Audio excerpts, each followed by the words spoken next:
What's up, guys? I am back with another video. I just wanted to talk a little bit today about auditory processing disorder. Auditory processing disorder, or APD, is basically a disorder where it affects your ability to process information. So it says auditory at the beginning. That's because you can hear the information, so there's no problem with the hearing aspect. It's just a problem with being able to process what you hear. So this is a disorder that I struggle with myself. So I just wanted to be able to talk about it and just kind of give you guys a little bit information what it is and how to better deal with it, some tips, and all that kind of stuff.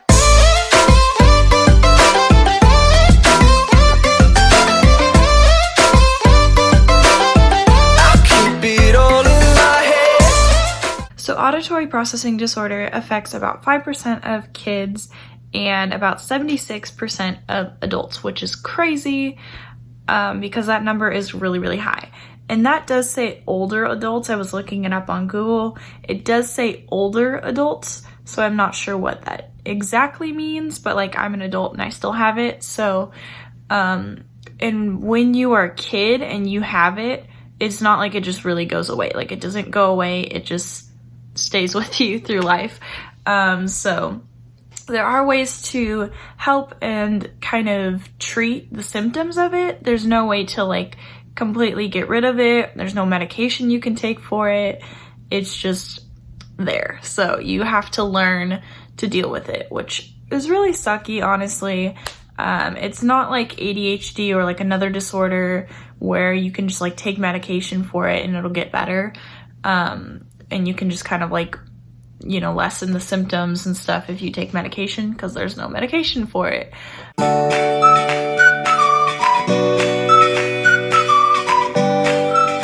So I just want to talk a little bit about like how I found out that I have this disorder and all that kind of stuff. So when I was in 5th grade, like the beginning of 5th grade, I was just kind of starting to struggle a little bit with reading. Especially I was behind. I was like probably 2 reading levels behind the rest of my peers, which doesn't necessarily seem like a bad thing or such a big deal, but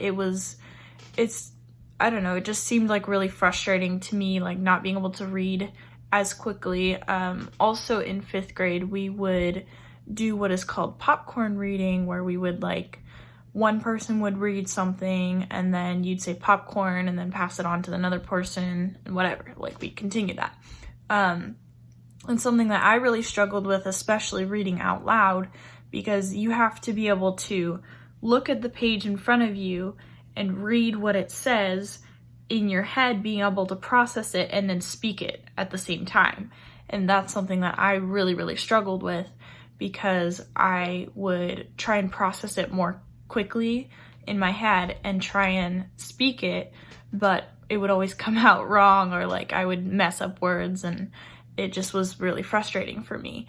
I also started to struggle with my homework and like math a little bit more, just being able to do things quickly, and tests were horrible. I couldn't take tests very easily. They were just really a struggle for me. Just because I would never feel like I had enough time. So my parents kind of started to pick up on the fact that I was just really struggling. So we went to talk to the speech therapist at the school, and she wanted to do some evaluations, and she wanted to like have me come to some speech therapy once a week in her classroom and all that. My actual 5th grade teacher did not believe that anything was wrong with me. She like didn't want to believe that anything was wrong. She didn't want me to go to speech therapy. She's like, no, she's perfectly fine. Like she doesn't need it, whatever. And my parents went to a meeting with her and my principal and the speech therapist, the speech therapist and the principal agreed that they would that I should get speech therapy. And so inevitably I did end up getting speech therapy. So my teacher wasn't like super happy about that. She wasn't really the nicest teacher anyway, but that just made it worse. And then, so I got speech therapy. I would go like once a week, and they would ask me questions like or she would just like ask me questions. She'd be like, what do you see on this note card? And then she would read me a small paragraph of like a story, and then I would have to recall details from it and stuff like that.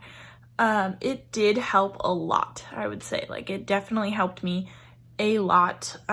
Just being able to have a little bit like extra help. Sometimes you can get like some help in the classroom, like extra help, like you can get longer test times or stuff like that. It just depends on what your contract thing says. There's like a specific name for it, and I can't remember it right now. But you can get them in college, you can get them in high school, you can get them in elementary school, middle school, whatever. I did have one in middle school, and I didn't have it in elementary school. I had it in middle school, so I would go to speech therapy once a week, and I don't know, basically I got like a little bit extra help. I didn't get any like longer test times or anything like that, but I did get some extra help, which was good. High school, I didn't really need it because I just like didn't really struggle in high school as much. I guess just the classes were easier, so I didn't go to speech therapy or anything like that in high school. I was perfectly fine. I got all A's and B's. College is where I really, really started to struggle again. When I first started college, my freshman year, I was struggling so hard just because you're literally on your own. You have to teach yourself stuff. You have to do stuff for yourself. And so being able to take tests and learn how to study by yourself is really, really difficult when you have this disorder. But it's not impossible, and I'm going to give you some different tips and tricks that you can use that I've learned that you can use to be able to better study and stuff like that.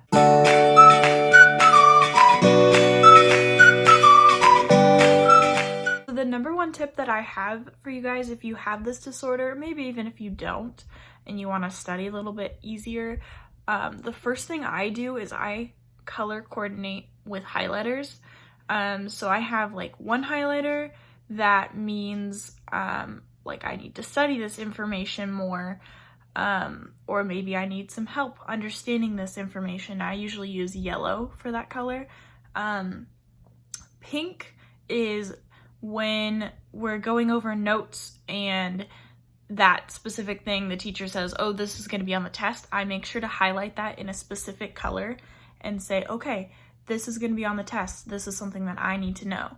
Okay, so I have one of my notebooks in front of me, and I have what I call this little highlighter system that works really, really well for me. It might not work for you guys, just kind of do as you need to, but it works really well for me. It's something that's really helped me to be able to study and understand stuff better. So I have yellow. That means like if I need help, I'll highlight something in yellow if I don't understand it and I just need to ask the teacher for more information. Pink means it's on a test. So usually a teacher will say like, oh, this is going to be on the test. Make sure you underline or highlight this. So I make sure to highlight that in pink so that I know it's going to be on the test. Anything that's like important for me to understand or know, I highlight in blue. So I'm going to look and I'll see through my notebook and I'll show you guys kind of like what I've highlighted. This is my anatomy notebook, as you can see from the top. So I'll show you in just a second.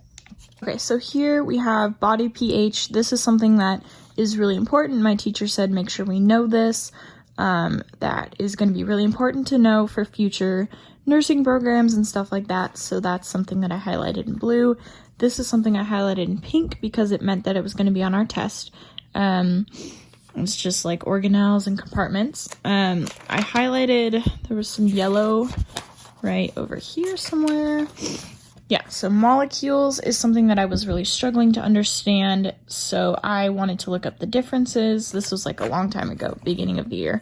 But I wanted to look up the differences. So that's kind of like something that has really helped me out. Another tip that I have for you guys, if you can do this, usually teachers don't have a problem doing this, but you just make sure to ask because you don't want to do this without their permission. Something that I do is I ask the teacher at the beginning of the year, I explain the situation that I have this processing disorder, and I ask them if I can record their lectures on my phone. Usually most of the time they don't care and they'll be like, yeah, sure, that's fine. You just want to make sure to ask them because you cannot do this. I don't think it's legal to do this without their permission. So make sure that you ask them. One of my teachers, one of my current professors, actually is super, super helpful. I've never had a teacher do this before, but I love that he does this. So we go to class, it's like an in-person class, but he also, during class, he records his own lectures so that we can go back and listen to them. And if we missed anything, we can take notes, which is so amazing for me because it's really, really hard for me to be able to listen to what the teacher's saying and write down stuff quickly. So usually either one, my handwriting is horrible because I'm trying to write quickly and process and all this stuff, or two, they start talking about something and I get really, really confused about one thing that they say and I get stuck on that one thing and the teacher's moving on, they're like 10 things ahead and I'm still stuck on that one thing. So usually when that happens, I'll just kind of highlight whatever that one thing is in yellow and try and move on. And that way I know, okay, I was stuck on this one thing, I'll come back to it. That's something that really has helped me to be able to just move on. Because that's one thing that when you have this disorder, it's just really, like, a lot of people struggle with it. The fact that, like, it's really, really difficult to take notes when the teacher is talking and you're trying to take notes and stuff. So that's why recording your lectures will be a lifesaver. Honestly, it is such a good, like, tip. It helps me so much. So I would highly recommend it. Even if you don't struggle with this disorder, I would seriously recommend it because that way, you know, you never know if you miss stuff or if you want to just like fix your notes or anything like that. It's a good thing to do. Okay, so I'm almost done with this video. I'm trying not to make it super long, but I did want to say a couple things, like misunderstandings about this disorder that a lot of people don't really get, and so, or frustrations that we deal with as people that have the disorder that we're just like, ugh, at least with me, like people don't understand and it frustrates me sometimes, which is why I'm making this video, because I want you guys to be able to understand that it's not a hearing disorder. We can hear you perfectly fine. So one of the things that like really frustrates me, and I know like my family does this to me too, they'll say something to me and I won't quite get it. I won't quite understand. So I'll say what? And they'll get frustrated and be like, oh, you need to get your hearing checked. I hear that all the time. You need to get your hearing checked. Your hearing is horrible, whatever. It's nothing to do with my hearing, okay? So nothing to do with my hearing. I can hear you perfectly fine. It's just, it didn't process in my brain what you said. I don't know what you said. And so it takes me a minute. So me saying what is me nothing clicked. Nothing happened up there. So me saying what is just me like, hold on, just give me a minute to process what you said. And usually by the time I'm done saying what and they're starting to like say it again, it'll have clicked and I'll be able to reply. But like, no, okay, I don't have a hearing disorder. It's not something like, nothing's wrong with my ears, nothing, like I can hear you perfectly fine. Just give me a minute to process and then I'll be good. So that's something that I always hear with this disorder, like, oh, you need to get your hearing checked, or oh, you're so slow, or whatever. Like, just give me a minute, I'll be there in a minute. Just hold on. So yeah, all that I really had for today for this video. I just wanted to be able to share some information about it and just kind of be able to, sorry, the camera's all messy. I just want to be able to share some information about it and just kind of like, I don't know, make it more known about, I guess, and explain kind of some tips and tricks and stuff that I have for you guys if you do have this disorder, or if you don't, doesn't matter. So yeah, I hope you guys did like this video. If you did, make sure to click that like button down below. Also make sure to hit that subscribe button if you haven't already. And thanks guys for watching. Love you.